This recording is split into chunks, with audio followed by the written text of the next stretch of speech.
আওয়ামী লীগের চিহ্নিত পদধারী একজন ব্যক্তি। আমাদের শিক্ষার্থীদের ভিতরে যারা এই সাইডে এক্সপার্ট, আমরা তাদেরকে সেখানে তাদের সাথে সংযুক্ত রাখতে চাই স্বচ্ছতা এবং জবাবদিহি। এনবিআর এর মাধ্যমে যেটা সর্বশেষ আসলে বাজারে কার্যকর হয়েছে, Bangladesh trade and tariff commission, ওনাদের কাজ হচ্ছে মূল্য ঠিক করে দেওয়া।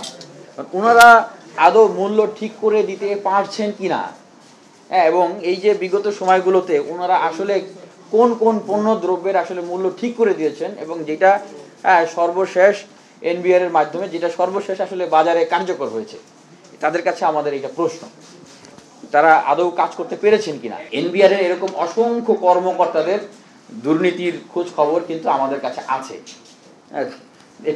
এটুকু আমরা বলছি, আমরা চাই যে দুর্নীতিগ্রস্ত কর্মকর্তারা সেখান থেকে চলে যাবে, তাদের শাস্তি হবে। এনবিআর এর কর্মকর্তারা কি শুধু এই এসালম গ্রুপেরই সব হিসাব নিকাশ, এই 91টি অফিস টফিস এগুলার অডিট করবে, না তারা বাকি আরও যে প্রতিষ্ঠানগুলো রয়েছে, যাদের বড় বড় প্রতিষ্ঠান, যাদের বিষয়ে অ্যাকুইজিশন আছে, তাদের বিষয়েও আসলে এই অডিটটা করবে।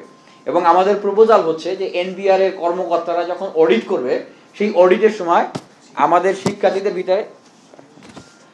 শিক্ষার্থীদের ভিতরে যারা এই সাইডে এক্সপার্ট, আমরা তাদেরকে সেখানে তাদের সাথে সংযুক্ত রাখতে চাই স্বচ্ছতা এবং জবাবদিহিতার জন্য।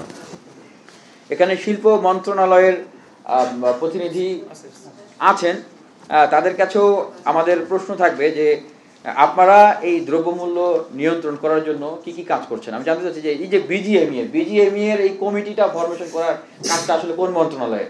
আমরা জানি এই কমিটির সভাপতি আওয়ামী লীগের চিহ্নিত পদধারী একজন ব্যক্তি, যিনি একদম প্রকাশ্যে মিটিং মিছিল করেছেন, শিক্ষার্থীদের উপর গুলি চালিয়েছেন। বিজিএমই এর কমিটিটা আমরা ভেঙে দেওয়ার জন্য আমরা আহ্বান জানাচ্ছি।